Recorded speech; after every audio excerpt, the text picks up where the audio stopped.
जी, वाक़ई मोटिवेट करन वास्ते मसूद साहब की बेहतरीन तजवीज़ थी कि अपना बच्चा ना स्कूल में दाखिल किया जाए जी हाँ, जी हाँ। और साथ हमने जो काम किया है वो बिल्कुल तारीफ़ के काबिल है। जी, तारिक जी। साहब अपना अगला सवाल करेंगे तुम? सर दफ़ा 370 मनसूख होने के बाद जम्मू कश्मीर में फॉरेस्ट राइट्स एक्ट लागू हो गया है। यो जी, कानून के है कुछ लोग इस कानून पर शक व शुबात भी शुरू में उबार रहा था ते और अगर जेड़ा लोग खाना बदोश है जिन्हां कोल जमीन नहीं है जंगलात की जी, जमीन पर बैठा है तो जी, हुकूमत पहला उन्होंने परेशान करा थी मुख्तलिफ एजेंसियां का लोग महकमा का लोग तो उन्हों को जेड़ा खाना बदोश लोग है इस कानून को फायदो किस तरह ले सके मतलब तुम ब्रीफ करो इस देखो, पर जी जी यो जड़ो इसनो शार्ट विच आखें FRA, जी जी इसनो आखें फॉरेस्ट राइट एक्ट, शार्ट विच। जी लेकिन जो इसको पूरा नाम हुआ scheduled tribes and other traditional forest developers recognition of forest rights act 2006। जी फॉरेस्ट एक्ट 2006 हमारा मुल्क की पार्लियामेंट ने यो एक्ट बनायो उन लोगों वास्ते जेड़ा शेड्यूल ट्राइब का लोग सदियां तो लेके जंगलों में रह रहा था और वे डिपेंडेंट था जंगलों विचों अपनी प्रोड्यूस विचों या उनका माल मवेशी जो मिल के अपनी जी रोजी रोटी है उनकी वह जंगल की जमीन तो चले थी। लेकिन क्यों हो कि अर्बनाइजेशन की वजह नाल या जी डेवलपमेंट हुई है इनकी वजह नाल या जो जंगलात को जो महकमा माल को रेवेन्यू डिपार्टमेंट को जो रिकॉर्ड थो उसके बिच इनका जेड़ा राइट्स हैं जेड़ा हकूक है उन्होंने रिकॉग्नाइज नहीं थो कितो गयो। तो 2006 के विच या पार्लियामेंट ने एक्ट बनायो पूरा मुल्क विच यो एक्ट जो लागू कितो गयो। और उस तो बाद क्यों होया कि इसके तहत बाकी मुल्क के विच ते लोकां नु हकूक शुरू हो गया। लेकिन क्योंकि यो जो थो यो हमारी जड़ी साबका जड़ी हमारी रियासत थी रेस्ट वाइल उसके विच यो लागू नहीं थो ते हून जड़ो है यो 5 अगस्त 2019 तो बाद जिले एक्सटेंड होयो और यो 31/10/2019 नो इत लागू हो गयो रियासत जम्मू जेके यूटी के विच। तो इसके तहत आने वाला तमाम जड़ी मराहत है इस एक्ट के तहत वे हमारा जड़ा इत का शेड्यूल ट्राइब है उन्होंने लागू हो एक्ट तो लागू हो गयो लेकिन जमीनी सतह पर इसको इसकी जड़ी इंप्लीमेंटेशन थी वह रुक गई। और इस दौरान क्योंकि हाई कोर्ट के PIL चले थी तो उस PIL के तहत जड़ा हमारा 200 साल का 300 साल का गुजर बकरवाल सरकारी इसके जंगलात की जमीना के विच महाराजाज का ऐलान के तहत बैठा हुआ था। उनको माटू है उनके को उनकी गरदौरी भी है कई जगह और उनको बड़ो जो एक रेवेन्यू रिकॉर्ड मौजूद थो लेकिन तमाम तर रेवेन्यू रिकॉर्ड जो हो हाई कोर्ट की डायरेक्शन के मुताबिक उसनो कालादम करार दितो गयो रेवेन्यू रिकॉर्ड के विचों। तो एक पासा थोड़ी गवर्नमेंट की तरफों या इंप्लीमेंटेशन की जड़ी ही वह जल्दी नहीं की गई ढिल रही। इसकी वजह नाल क्यों हो कि काफी तादाद के ਵਿੱਚ ਜਿਹੜਾ गुजर बकरवाल है जिनका राइट जिन्हों मिल चुका था उन्होंने फारस लैंड के ऊपरों फारस की अराजी परों जमीन परों बेदखल कर दितो गया हुकूमत की तरफों। लेकिन हूं तो हम देखेगा कि प्रेजेंट ਜਿਹੜਾ ऑनरेबल लेफ्टिनेंट गवर्नर साहब हैं इन्होंने इनिशिएटिव ले गए तो हूं हमारी यूटी च यो एक्ट जो है यो लागू होना शुरू हो गया है। इन्होंने सर्टिफिकेट भी बनना शुरू हो गया है लेकिन इसकी इंप्लीमेंटेशन में अजय रुकावट यह है कि काफी तादाद के जो इनका क्लेम फार्म है जी दरख्वास्त है वे अजय तहसीलदारों को SDM को उनके को पेई हुई है उन्होंने प्रोसेस वे नहीं करता पाया लेकिन हूं थोड़ी जी सुरत आई है। हूं पता चल रही हो थारा थारा जिला हमने लोग फोन करके दसे कि अज भी मैंने सांबा के कुछ फोन आया कि नहीं हमारे को रेवेन्यू का लोग पुज गया है फॉरेस्ट का लोग पुज गया और हमारी जमीनों वे जड़ा है वे इसलिए उनकी पैमाइश कर रहे हैं उनकी मेजरमेंट कर रहे हैं। हूं मैं तुमने दसना चाहूंगा कि इस एक्ट के तहत हम कितनी जमीन रख सके और उसको प्रोसीजर क्या है।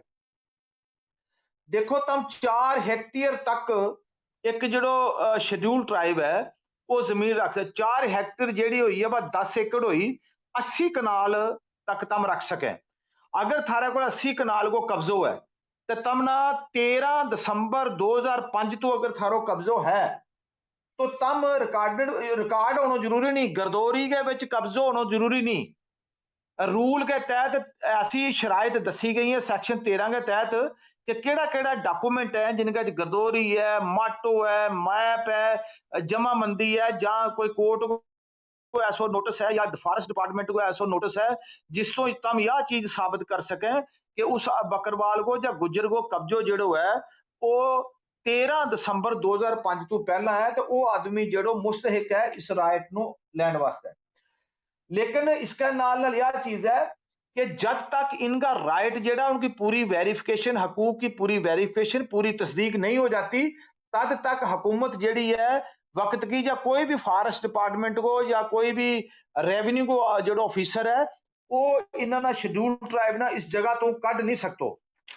तो इसका नाल यह है कि भाई इन्होंने अप्लाई करनो पिएगो जी पंचायत है ग्राम सभा उसनों क्या है पंचायत के विच अपनो क्लेम देनो पिएगो जिसले पंचायत की मीटिंग होएगी उत्ते एक फॉरेस्ट कमेटी बनाई जाएगी। जी जी बिल्कुल। फॉरेस्ट कमेटी जेडी होएगी वह उन्हें पिंड का लोगों की होएगी उसका शेड्यूल्ड मेल भी होएगा फीमेल भी होएगी वुमेन होएगी एसटी वुमेन उसके नाल जंगलात का लोग भी होएगा और रेवेन्यू का भी होएगा।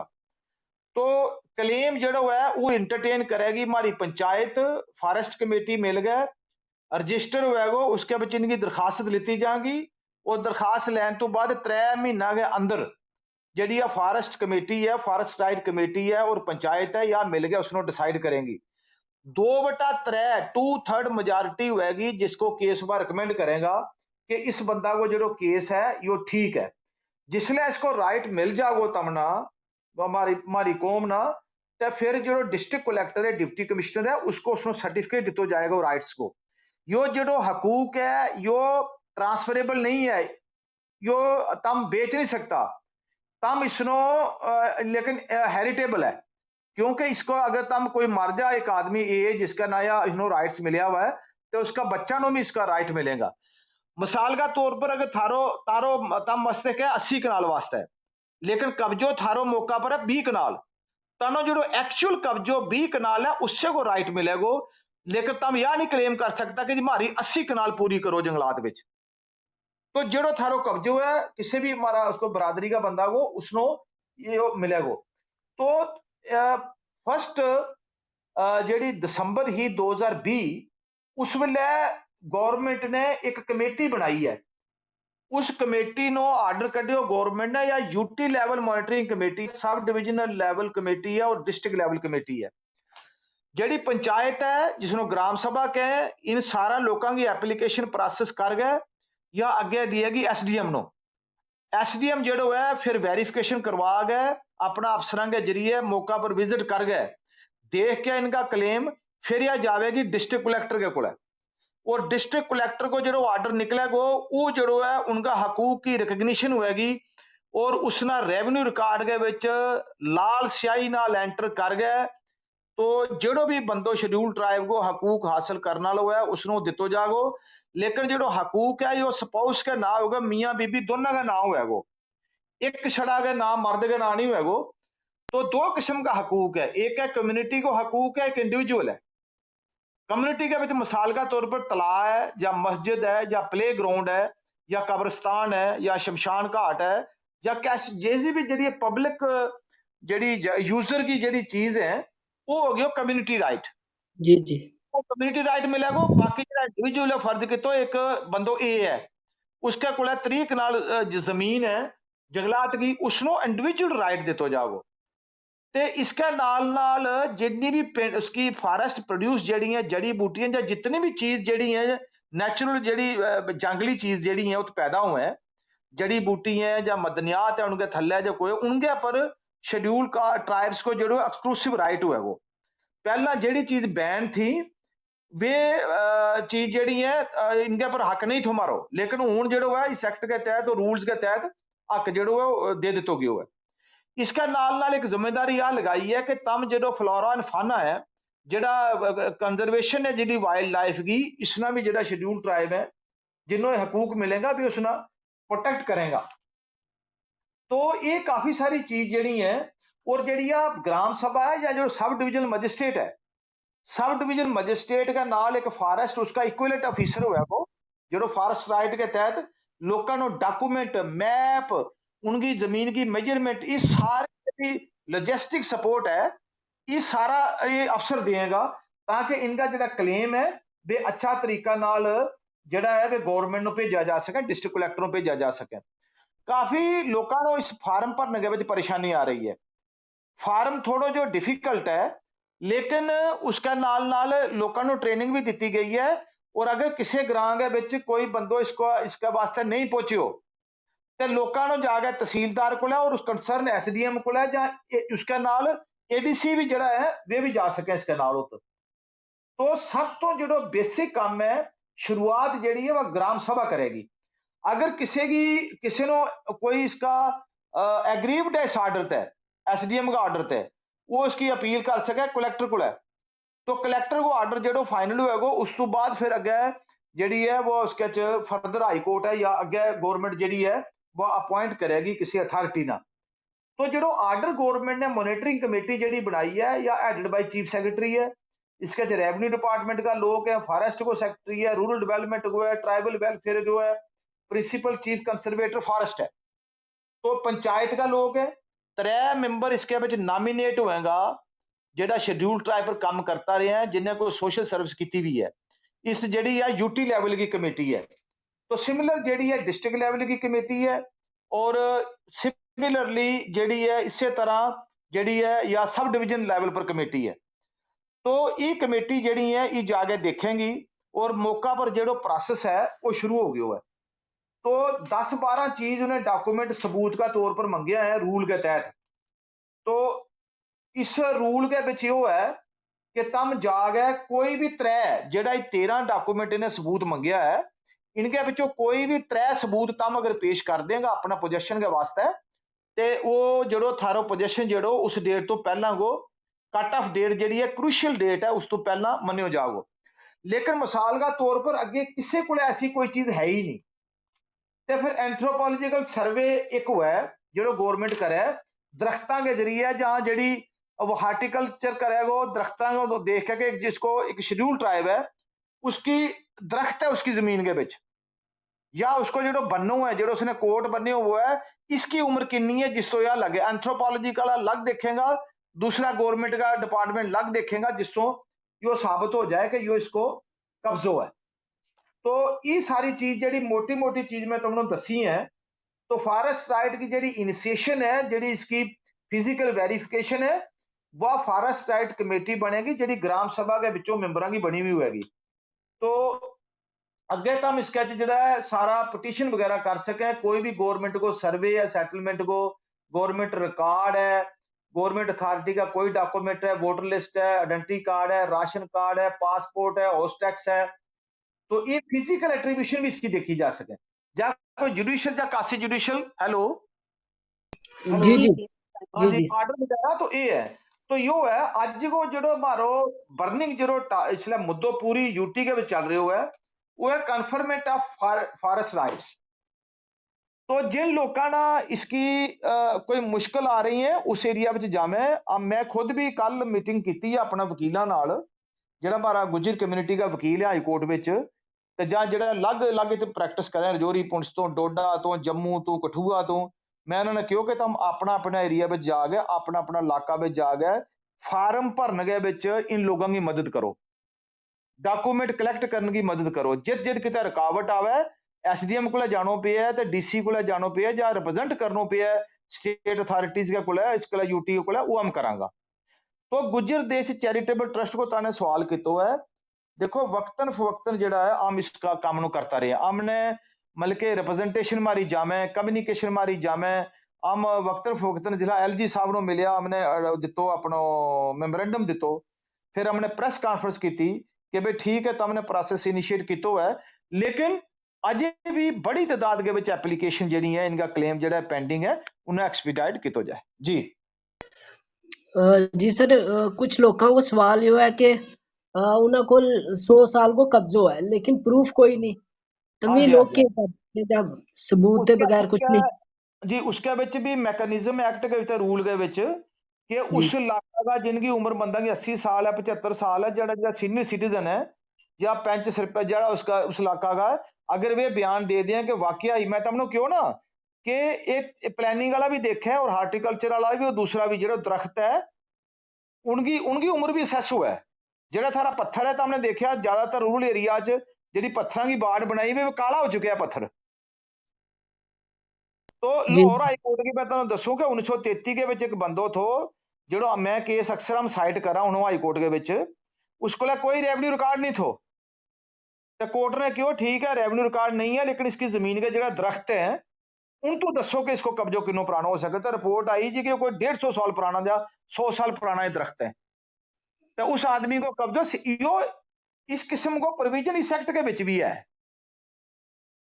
तो जो टेक्निकल जो सर्वे है उन लोगों की एक्सपर्ट की रिपोर्ट जी है उसने भी ये सबूत मन्ने जी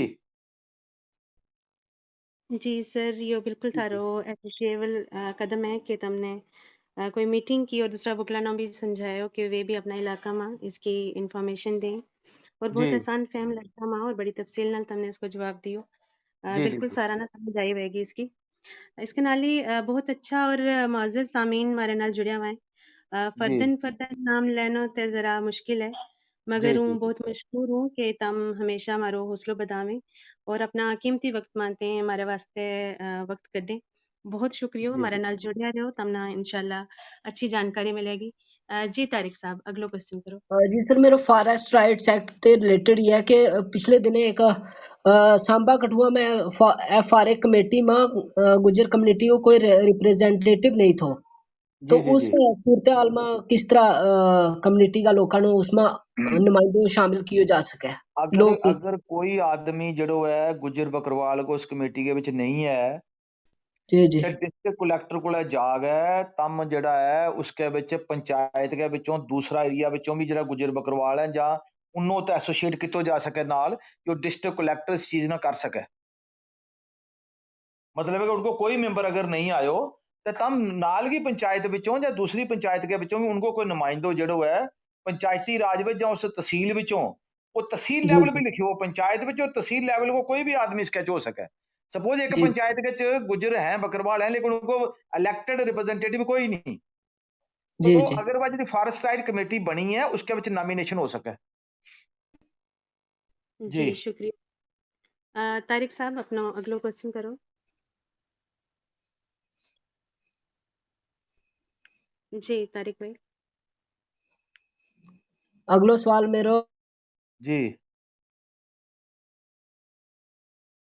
हेलो करे और सफर में रह गया अपनी जिंदगी गुजारे बाज दफा कुछ लोग जड़ा है शरारत पसंद अनासर हुए हमला करे और नाजेबा अल्फाज भी कम्युनिटी के खिलाफ इस्तेमाल होता जी रहा जी है जी पीछे। जी लेकिन ये दफा दफा 370 मनसूख होने के बाद एक SC/ST एट्रोसिटीज एक्ट जी हाँ आयो है जी लागू हो के है ते इस नाल क्या जुल्म रुक सके इस कम्युनिटी पर जड़ा पीछे होता रहा। देखो जी इस यो जो एक्ट है यो एक्ट हमारी यूटी के लागू होयो उस तो बाद उस तो पहला यो सुप्रीम कोर्ट में चैलेंज होयो कुछ सुप्रीम कोर्ट ने कुछ इसकी दफा जी वे खारिज कर दी फिर लार्जर बेंच च गयो लार्जर बेंच तो बाद वे दफा दोबारा बहाल हुई।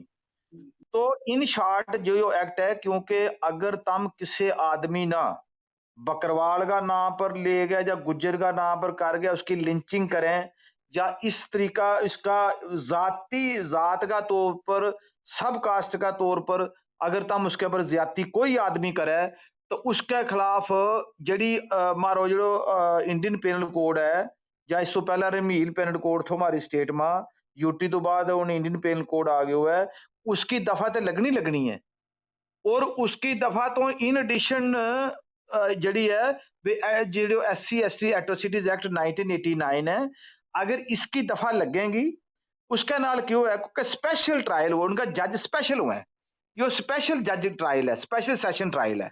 जी तो जी इसका ये हुआ है कि कन्विक्शन को रेट जो बड़ो ज्यादा हुआ है और यो एक प्रिवेंटिव लॉ है अगर इसके नाल जो है पुलिस यह चीज ऐड करे तो हमने देखियो होना कि हमारा जिसले वो डिस्ट्रिक्ट लीगल अथॉरिटी ने प्रोग्राम किया हुआ हमारा ट्रस्ट में 14 तारीख बिल्कुल तो जी जी उसके बिल्कुल जस्टिस आया और उसके बाद जो सबऑर्डिनेट जुडिशरी का जजेस भी आया तो उत भी हमने यो पॉइंट रखे हुए है कि भाई जो इस गल के पर किसी ने कहा जी वो गुज्जर है या जो बकरवाल है तो इसके नाल है वह डिस्क्रिमिनेशन अगर किसी किस्म की है उसका उसकी प्रिवेंशन वास्ते उसनो रोकण वास्ते यो जो एक्ट है यो एक मैं समझू को डेटरेंट है और यो पूरी तरीका नाल JNK यूटी के लागू होना चाहिए। और इसनों लागू कराने के विच हम पूरी जिहड़ी है ट्रस्ट पूरी कोशिश करेगो। हम रिप्रेजेंटेशन देंगा, हम IG नो मिलांगा, या DG ना मिलांगा, गवर्नर नो मिलांगा, होम सेक्रेटरी नो मिलांगा, और हम यो इंश्योर करांगा कि यो एक्ट जिहड़ो है दूसरा कानून के नाल नाल इस एक्ट ना भी लागू किया जाए। और लोग जिहड़ा ज्यादती करने वाला है, लोग जिहड़ा हमारा लोगों पर जुल्म करने वाला है, क्राइम करने वाला है, उन्हों इसके तहत उनको ट्रायल हो। जी जी सर, बिल्कुल इम्प्लीमेंट होना चाहिए। जी बहुत कारआमद इंफॉर्मेशन दी तुमने। जी जी तारिक भाई, अगला सवाल करो।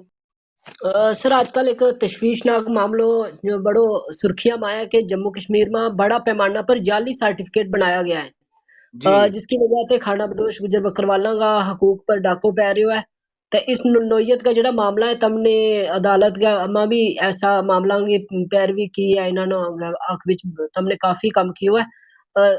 जाली ST सर्टिफिकेट की वजह से तबका ना कितनो नुकसान पहुंच रहे हो, और यो किस तरह इसको हल हो सके, एडमिनिस्ट्रेशन किस तरह का देखो जी, तारक साहब और सारा मेरा ਜਿਹੜਾ ਸੁਣਨ ਵਾਲਾ ਹੈ, मेरा भाई, जी मेरी भैन ਜਿਹੜੀ भी ਤੁਸੀਂ सुन ਲਈ है प्रोग्राम ਨੂੰ, देखो यह सब तो बड़ी मेहनत है, एक बिद्दत है हमारी, ਜਿਹੜਾ हमारा राइट्स टू हमारा हकूक ਨੂੰ गसब कितो गयो है, वो यो है कि भाई 10% अपना रिक्रूटमेंट च रिजर्वेशन है, 5% ही पहला प्रमोशन च होने तो चलो बराबर हो गई है, इसके विचों 5% ले जाए फेक ਜਿਹੜਾ जाली है, और फेक शेड्यूल ट्राइब जड़ा है बड़ा पैमाना पर सर्विसेज विच प्रोफेशनल इंस्टीट्यूशन आ चुका है।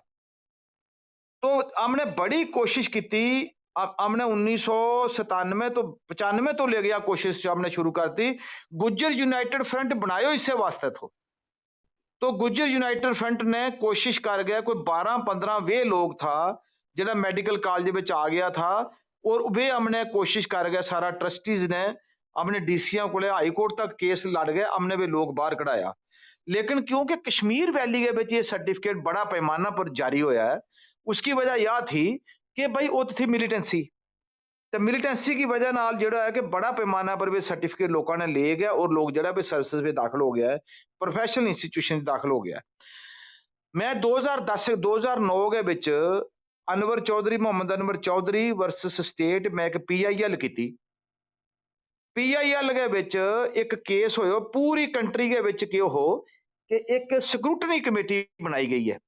महाराष्ट्र को एक केस हो Madhuri Lakshmi Patel versus state of Maharashtra, उसमें सुप्रीम कोर्ट ने डायरेक्शन दी थी तमाम स्टेटा नो कि तुम स्क्रूटनी करो, जित सर्टिफिकेट इन्होंने जाली किया हुआ उन लोगों को कड्डो बाहर, उनका सर्टिफिकेट की स्क्रूटनी करो। तो एक रिट जी है वह डिवीजन बेंच ने हमारी रिट डिसाइड की, अलाउ कर दी, SRO निकल गई, डायरेक्शन दी गई, कमेटी कंस्टिट्यूट हुई कि भाई तुम जाके जड़ो जड़ो इनका पूरा याद नहीं कि जड़ो आज सर्टिफिकेट ले रहे हो, नो फर्ज कि तो मेरा सर्टिफिकेट 1993 को जारी हो या 92 को, अगर मेरा सर्टिफिकेट भी जाली है पिछला भी किया जाएगा तो अगला की भी स्क्रूटनी की जाएगी।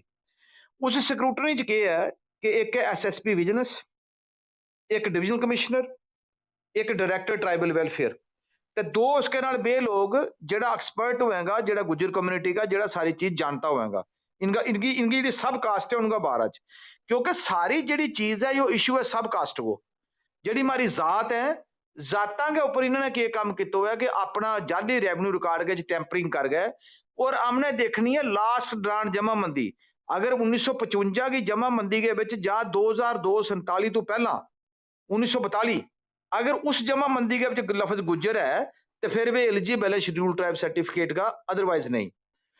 तो वो कह रहे हो है कि वे कमेटी जी है वे काम नहीं करती पई, हमने कंटेम्प्ट भी हाई कोर्ट च लाई है, लेकिन हमारा को थोड़ी गलती यह हो रही है कि हमारा लोग जड़ा है ये मीडिया विच और उस तरह काफी शोर कर रहे, करना चाहिए, लेकिन प्रैक्टिकल ऑन ग्राउंड कुछ नहीं करता। भाई जी कमेटी बनी है हेडेड बाई डिविजनल कमिश्नर या डिस्ट्रिक्ट लेवल पर सेम कमेटी बनी है, तब उन कमेटियां को जाके दरखास्त दियो ना जी हमारी नॉलेज में है कि हमारा नोटिस चाहिए कि ये जो बंदा सिलेक्शन हुई है किसी भी इंस्टीट्यूशन या सर्विसेज ये जाली है, तो उनको रेवेन्यू रिकॉर्ड आवेगा, रेवेन्यू रिकॉर्ड की स्क्रूटनी होगी, देखेंगे भी सारा लोग बाहर निकल जाएगा। तो बजाय वो फजूल की दवाई देन तो मीडिया में आओ, सारे वो थारो राइट है, मारो राइट है, लेकिन जो एक पटिशन बना गया रिवीजन की अगर हम उस कमेटी ਨੂੰ ਦਿਆਂਗਾ उसके ਕੋਲ ਵਕੀਲ ਕਰਕੇ ਹਾਜ਼ਰ ਹੋਵਾਂਗਾ ਤੇ ਇਹ ਸਾਰਾ ਜਿਹੜਾ ਸਰਟੀਫਿਕੇਟ ਹੈ मैं तमना अगर तम कहेगा मैं पीडीएफ बना गए तो तमना दे दूंगा तम अगली दफा हमारा ਜਿਹੜਾ ਰਿਸਪੈਕਟਡ ਮੈਂਬਰ ਇਸ ਹਮਾਰੇ ਨਾਲ ਜੁੜਿਆ ਹੋਇਆ ਹੈ ਤਮ उनके ਨਾਲ शेयर कर ਦਿਓ। कुछ लोग मेरे को कश्मीर वैली चों आया था भी मेरे को जजमेंट्स की कापी ले गया है कि जनाब आम कमेटियां को जावांगा जाके इन्हों रिवर्स कराने की कोशिश करांगा लेकिन उस तो बाद की होए मैंने कोई उन्होंने फीडबैक दी नहीं जी। बहुत शुक्रिया सर जी। बिल्कुल इस बारे में कुछ ऐसा इकदाम करना जरूरी है कि इस इलीगल कार्रवाई ना रोकियो जा सके और सबने मिलकर इस बारे में कोशिश करनी चाहिए। बिल्कुल तुमने सही क्यों जी। तारिक भाई अगलो सवाल करो। जी सर बहुत अच्छो बहुत शुक्रिया जी जी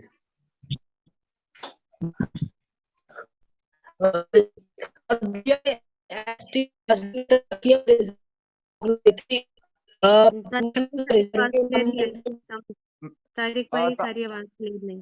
तारक साहब की आवाज ठीक नहीं आ रही। हूं आ गई है मैडम जी थारी आवाज ठीक आ रही है नसीम अख्तर जी? जी जी सर मेरी अगर आवाज तम ठीक ही है। सवाल पढ़ देंगे अगर तम ही पढ़ दें वो सवाल अगर उनकी आवाज नहीं आ रही थे। जी जी आ रही है सर। हाँ हूं आ गई हूं आ गई है। अदलिया ने SC ST मुलाजमीन की तरक्कियां में रिजर्वेशन पर रोक लाई थी जी प्रमोशन में रिजर्वेशन ना मिलन से कबायली तबका का मुलाजमाना कितना नुकसान होयो है और इस वेले इस केस को क्या स्टेटस है दफा 370 भी आ चुकी है। देखो जो दफा जी 370 का हटन नाल इस केस का को कोई ताल्लुक नहीं है। जी वो केस उस तो पहला को चल रही है और यो केस जड़ो कि इसको एक बहुत बड़ो उलझन बन गई है। मैं भी कई मुलाजमान रिप्रेजेंट करूंगा। सुप्रीम कोर्ट तक मामला गया हाई कोर्ट में आया फिर सुप्रीम कोर्ट ने क्यों तक प्रमोशन कर सके लेकिन एक लाभी मुलाजमा की सेक्रेटेरिएट के अंदर है ਜਿਹੜੀ SC ST ना पूरा बेनिफिट भी कंटेस्ट कर रहे हैं भी उसके लड़ रहे हैं अपना राइट वास्ते लेकिन शेड्यूल सुप्रीम कोर्ट की डायरेक्शन के बावजूद भी और तुम देखियो होगा कि पहला जो मलिक साहब था गवर्नर साहब उन्होंने एश्योरेंस दी मुर्मू साहब ने इंश्योरेंस दी प्रेजेंट जो LG साहब है इन्होंने इंश्योरेंस दी कि हम इस तरह लागू करांगा लेकिन अजे तक रिजर्वेशन इन प्रमोशन जी है वह लागू नहीं हुई। सिर्फ प्रमोशन की गल नहीं तुम देखोगे रिक्रूटमेंट कितनी डिले चल रही है तो हमारा लोगों की क्लास 4th के विच भी जी परसेंटेज आ सिलेक्शन है वह बड़ी घट है।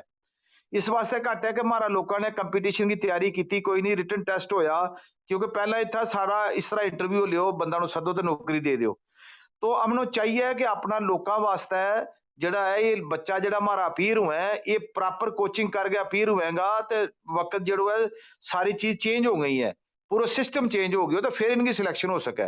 जे तक डेप्रीवेशन की गल है हमारा जड़ा शेड्यूल ट्राइब का मुलाजम है उनकी बहुत बड़ो नुकसान होया है जी रिजर्वेशन प्रमोशन उन्हें नहीं मिली क्योंकि इस यो जो केस है यो चलते इसलिए 7-8 साल हो गया 10 साल तो 10 साल के ਵਿੱਚ जिन लोगों की प्रमोशन रुकी है 2014 तो या 13 तो अज वे लोग रिटायर हो गया। इस तो पहला भी केत हो कि भाई जिसले तब प्रमोशन वक्त पर मिलनी वड्डी ही कोई DPC नहीं होनी कोई कुछ नहीं होना डिले हो जाना जी मेरी प्रमोशन होनी है 2010 ਵਿੱਚ वह मैनू मिली जाके 2015 ਵਿੱਚ जी 15 ਚ होनी है वह मिली जाके 21 ਵਿੱਚ ਜਾਂ 20 ਵਿੱਚ तो उसके नाल की हो गया कि भाई वो टाइम गुजर गया उसके विचों लोगों को बेनिफिट नहीं हो गया वे लोग प्रमोशन तो महरूम रहा और अपना अपना ओहदा तो जड़ा वे रिटायर हो गया। तो इस वास्ते हमारी कम्यूनिटी का जड़ा मुलाजमीन है इन्होंने बहुत बड़ो सैटबैक होया है जी रिजर्वेशन प्रमोशन नहीं मिली लेकिन आइंदा वास्ते जड़ा अगला जड़ा लोग आ रहा है या जी जड़ा लोग जिसे जिनकी एज है एज उनका हक विच है उनकी फेवर विच है वे लोग जड़ा हमारा कोशिश कर रहे हैं हम भी कोशिश कर रहे हैं कि रिजर्वेशन प्रमोशन जी है या जल्दी लागू है जी। बहुत शुक्रिया सर। तारिक भाई अपनो अगलो सवाल करो।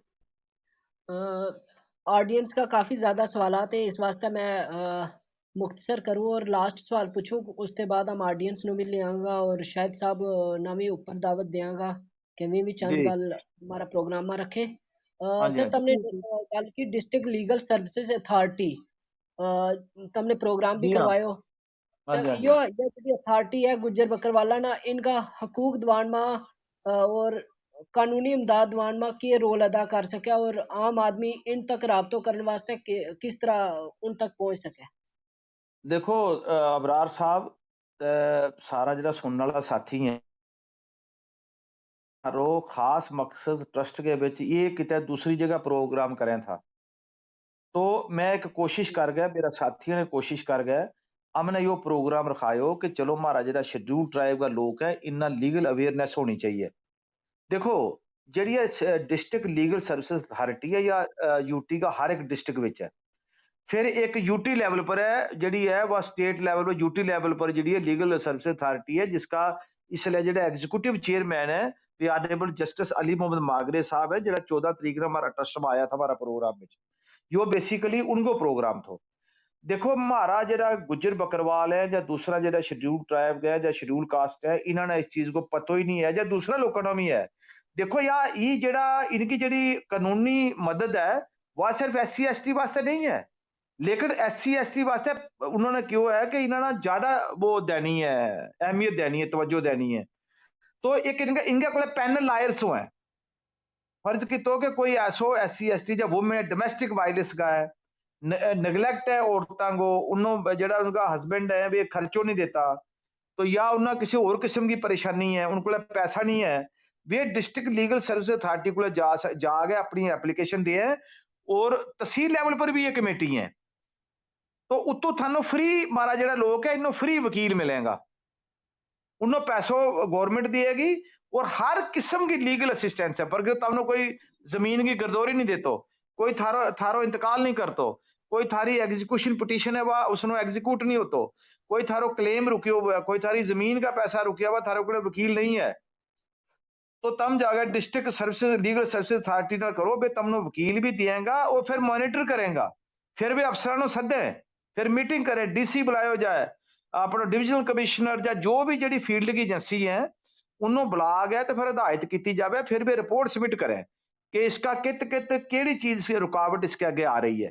तो हमारा लोगों ने डिस्ट्रिक्ट लीगल सर्विसेज अथॉरिटी को अप्रोच करना चाहिए, और जेड़ा जेड़ा हमारा गुज्जर नौजवान वकील जेड़ा डिस्ट्रिक्ट्स विच है या जेड़ा इत आम अगर किसी न किसी किस्म की कोई ऐसी परेशानी हुआ है, तो आम जो है शेड्यूल ट्राइब लायर्स की एक मीटिंग बुला गया, आम शेड्यूल ट्राइब लायर्स को भी एक पैनल जो है वो तैयार करांगा, और आम उस पैनल को एसोसिएट करांगा हर डिस्ट्रिक्ट की लीगल सर्विसेज अथॉरिटी नाल, और ये आम मीटिंग करांगा इसके नाल दोबारा भी एक, जिस तरह उसने ऑनरेबल जस्टिस साहब ने फरमायो कि भाई ये जेड़ा जेड़ा हमारा आपने जेड़ा दिता है उन्होंने अज अपनो मेमोरेंडम, उसका जेड़ा हमारा इश्यूज है वे कंसर्न अफसरां को सद गए, उनको नो एड्रेस कराने की कोशिश करेंगे, और उसको उसकी रिप्लाई जेड़ी है फॉलो अप एक्शन जेड़ो है वो आमना कन्वे करेंगे ट्रस्ट के विच। जी जी, बहुत शुक्रिया सर। एक बार फिर अपना मौजूद सामीन की बहुत बहुत शुक्रगुजार हूँ कि वे हमारे नाल शामिल हैं। हमारे नाल बहुत मोअज़्ज़ज़ लोग जुड़े हुए हैं, जनाब शाहिद इकबाल चौधरी साहब हैं, शरीफ चौहान साहब हैं, जावेद राही साहब हैं, सरदार खान साहब हैं, मंजूरुल हक क्लाइवी साहब हैं, इमरान फरीदी साहब हैं, और भी बहुत मोअज़्ज़ज़ लोग हमारे नाल जुड़े हुए हैं। सबको जी नाम लेना जरा मुश्किल होएगा। हुण हम क्वेश्चन आंसर को सेशन करांगा शुरू, जेड़ो कि ऑडियंस में कोई भी सवाल पूछना चाहेगो ते वो अपना हैंड रेज करके ऊपर आ सके और अपना सवाल पूछ सके। जी जी जी हमारे नाल शामिल हैं बिल्कुल। मुख्तार साहब। जी मुख्तार साहब, तम अपना सवाल पूछ सकें, अनम्यूट करो। जी अस्सलाम वालेकुम। वालेकुम सलाम जी।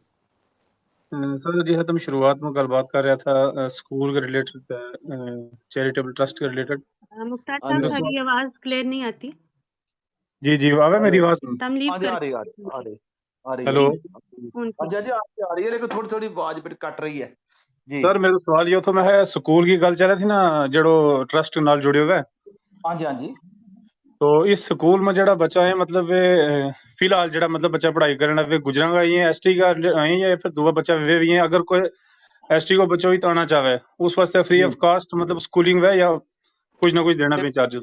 देखो गल यह है कि हुण जेड़ो ST ते अफोर्ड कर सके ना, फर्ज कितो तम एक मुलाजिम है या मैं एक मुलाजिम हाँ, या हमारे को दूसरा है कि हमारे को मीनस है कि हम अपना बच्चा नु पढ़ा सका, ते उसके को हम नॉमिनल फीस जी है नो प्रॉफिट नो लॉस की फीस लिया, हम पूरी फीस जी हमारा पेरीफेरी का स्कूल है वह नहीं लेता, और जी वह फीस हम लोग दिया बा फिर बाकी की फीस ਜਿਹੜੀ उसका जो हमने पैसों आवे बा ਜਿਹੜਾ उनके पर हम खर्च करा ਜਿਹੜਾ बच्चा एक्सेप्टेड है फीस तो कि उनके जी कोलों जी बिल्कुल फीस नहीं लेनी तो उनके वास्ते किताब वर्दी जो सारो है यो आमिना ना जो है उसका जो वो फ्री करा फिर जी, बहुत जी शुक्रिया सर, मेरा ये सवाल। जी जी जी जी, बहुत शुक्रिया उस्ताद साहब, हमने अच्छा सवाल जी किया। जी हमारे जी नाल शाहिद चौधरी साहब हैं, सर तेरा बहुत स्वागत है। जी तुम प्लीज़ अपना माइक अनम्यूट करो।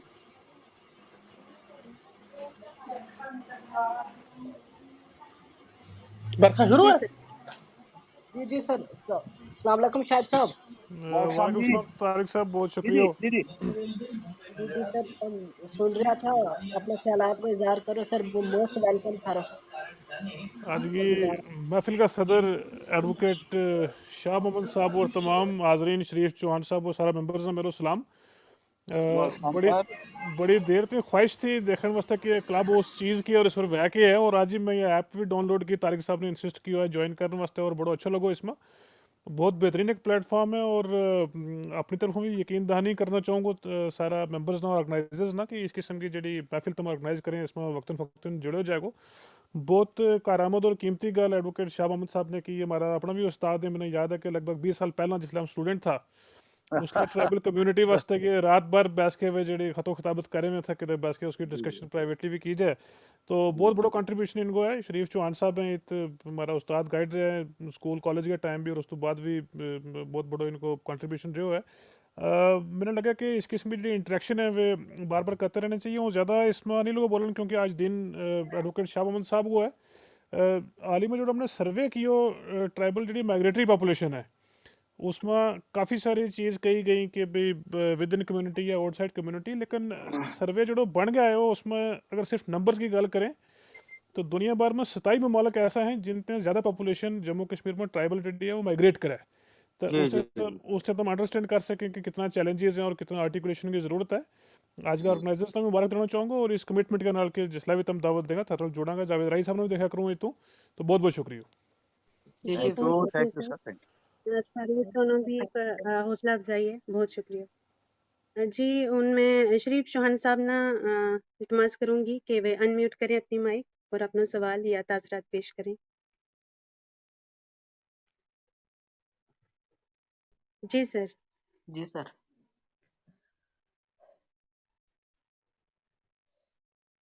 शायद नेटवर्क की टेक्निकल प्रॉब्लम है।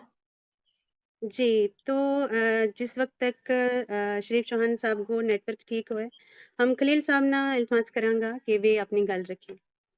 जी खलील साहब।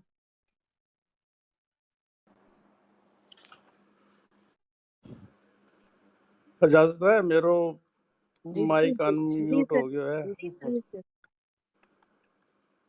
अस्सलाम वालेकुम जी वालेकुम जी अस्सलाम एडवोकेट एडवोकेट शाह मोहम्मद साहब और मेरा चेयरमैन साहब, वालेकुम अ, सर वालेकुम सारा मुंतजमीन, नाजरीन, सामीन। मेरा तो टॉपिक नहीं है आज, वो तो वैसे सुन रहे हो कि चेयरमैन साहब ना के सवाल में ना के जवाब में के वह बाकी तो काफ़ी गल तफसील मलाल हो गई है। सिर्फ एक चीज़ जड़ी बड़ी इम्पोर्टेंट है वो यह है कि सुप्रीम कोर्ट ने क्या है कि स्टेट्स यूटीज़ क्वान्टिफिएबल डेटो कलेक्ट कर गए, अगर कन्विंस कर सके कि SC ST कम्युनिटीज़ जड़ी हैं ये अंडर रिप्रेजेंटेड है, और फिर जड़ी है रिजर्वेशन इन प्रमोशन जड़ी है की जा सके। दूसरा, वक्तन फवक्तन जड़ा एंटी रिजर्वेशन माइंडसेट वाला लोग हैं वे रिजर्वेशन ना किधर न किधर टारगेट करता रहे कि भाई कास्ट बेस्ड रिजर्वेशन क्यों है, तबका बेस्ड रिजर्वेशन क्यों है।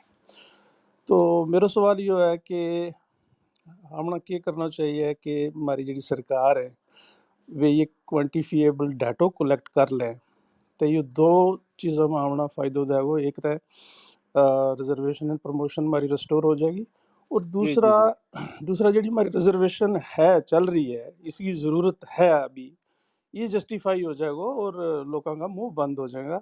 इस पर चेयरमैन साहब की थोड़ी सी वजाहत चाहूँगा। बहुत शुक्रिया। अपना शरीफ साहब तुमने ਜਿਹੜੀ ਗੱਲ ਕੀਤੀ ना सुप्रीम कोर्ट की जजमेंट की, देखो वह ਜਿਹੜੀ सुप्रीम कोर्ट की जजमेंट है वह प्रोस्पेक्टिव है, रेट्रोस्पेक्टिव नहीं है। ਜਿਹੜੀ ऑलरेडी रिजर्वेशन मिल रही है वह इंदिरा साहनी की जजमेंट के विच पहली ओपनिंग लाइन है। उन्होंने क्यों है कि भाई जित भी अनरिप्रेजेंटेड है शेड्यूल कास्ट या शेड्यूल ट्राइब उत ਜਿਹੜੀ है इस यह जजमेंट नहीं लगेगी। तो फिर जना सुप्रीम कोर्ट को जिसले फैसलो खिलाफ आयो पार्लीमेंट ने उस फैसला नु अनडू कर दितो गयो। ਹੁਣ ਜਿੱਦ ਤੱਕ ਕੁਆਂਟੀਫਾਈਏਬਲ ਗੋ ਜਿਹੜੋ ਇਹ ਡਾਟੋ ਜਿਹੜੀ ਸਟੇਟ ਕਲੈਕਟ ਕਰ ਰਹੀ है वह तमनो पता होगा गो कि ਜਿਹੜੀ ਉਹ नेशनल कमीशन बने हुए है इसको बैकवर्ड क्लासेस कमीशन इसके विच भी ट्रस्ट की तरफों हम पेश होया। तो उनको भी एक टर्म ऑफ रेफरेंस यो ही है कि भाई एक डाटो कलेक्ट किया जाए और इसका बेस पर रिजर्वेशन की जा। लेकिन सुप्रीम कोर्ट ने यह गल किते नहीं कही कि जब तक डाटो पूरा कलेक्ट नहीं होता तो तम रिजर्वेशन इन प्रमोशन नहीं दिएगा। सुप्रीम कोर्ट ने यह गल कही है कि जित जित भी अनरिप्रेजेंटेड है या जड़ी है रिजर्वेशन इन प्रमोशन कंटिन्यू रहेगी। लेकिन उन पता नहीं स्टेट के अंदर की वजह है कि ऐसी कोई कानूनी हर्डल्स है जिनकी वजह नाल यह नहीं की जा रही। लेकिन अजे भी जी डिवीजन बेंच है हमारा अपना हाई कोर्ट की वह इस 9 महीना का 2 दफा इस मामला को सुन रही है। तो मैंने लगा है कि महीना 2 महीना के अंदर फैसलो आवेगा और हमारी जी डिवीजन बेंच है वह भी इस गल को क्लैरिफाई करेगी और हमारी जी यूटी की एडमिनिस्ट्रेशन है मैंने उम्मीद है कि हमारा जो लोग है इनके वास्ते प्रमोशन जी है वह लागू करेगा जी। बहुत शुक्रिया थारो भी तशरीफ चौहान साहब जी सर तुम जी कुछ कहेंगे? अजय अजय एक गल मैं और कहनी है जी जी जी जी वो ये है कि क्योंकि ये एक प्लेटफार्म है जिस विच मुख्तलिफ इलाकों तो लोग सुन रहे हैं तो मेरा ये कहना और मनना है कि जड़ा ये जिस तरह चेयरमैन साहब ने फरमाया कि भाई मीडिया में या सोशल मीडिया में तो हम लोग शोर मचा लेंगे जाली सर्टिफिकेट जाली सर्टिफिकेट जाली सर्टिफिकेट, लेकिन प्रैक्टिकली हम करता कुछ नहीं। जड़ा लोग किसी भी जाली सर्टिफिकेट तो मुतासर में वे जब तक अगे ना आवें और कंप्लेंट लाज ना करें ज़राए जड़े हैं वे मौजूद हैं। जिस तरह इन्होंने फरमाया कि भाई लीगल सर्विस अथॉरिटी है या ट्रस्ट है या हमारा और भी एक्टिविस्ट लोग हैं, लेकिन जड़ो बंदो जिसको हक मारे जा रहे हैं ना उसना आगे आना ज़रूरी है। और दूसरा एक स्टेज और भी है सरकार ने उन फैसलों किया है कि कोई भी जो मुलाजम है जब तक उसकी कैरेक्टर एंटीसीडेंट्स वेरिफिकेशन ना हुआ तब तक उसना मुलाजमत नहीं मिल सकती, उसकी अपॉइंटमेंट ऑर्डर नहीं हो सकता। पहले भी ये था लेकिन पहले इतना ज़ोरदार तरीका नल नहीं था जितना होना है। तो इस वास्ते ये 2 मौका मिले जिस वेले कोई भी जाली सर्टिफिकेट है उसने दस्यो जा सके चैलेंज किया जा सके, क्योंकि जिसले डॉक्यूमेंट्स की वेरिफिकेशन हुआ वो CID वेरिफिकेशन हुआ पुलिस वेरिफिकेशन हुआ प्लस जिस दफ्तर या जिस इंस्टीट्यूशन ने वो जारी किया हुआ है वो भी तस्दीक की है तो ही जाके वो डॉक्यूमेंट सही मनियो जा सके। हाँ जी हाँ जी तो जी जी तो इस वास्ते कुछ लोग ये कहें कि फर्ज करो कोई बांडीपुर वो केस है तो वे चाहें कि जी सरकार कुछ करे या ट्रस्ट कुछ करे या एजेंसीज कुछ करे कि जी जाली सर्टिफिकेट बंद हो जाए रुक जाए। तो जी वो चलते रहना जब तक जड़ा लोग उस तो मुतासर नहीं है, जब तक वे नहीं खड़ा होता वे नहीं आगे आता। वो ये ऐड करना चाहूँगा। बहुत शुक्रिया। शुक्रिया जी बहुत शुक्रिया शुक्रिया सर। मैं जावेद राय साहब ने कहूंगी कि वे अपना सवाल या तासरात ना रखें। जी सर। Welcome sir. जी जी राय साहब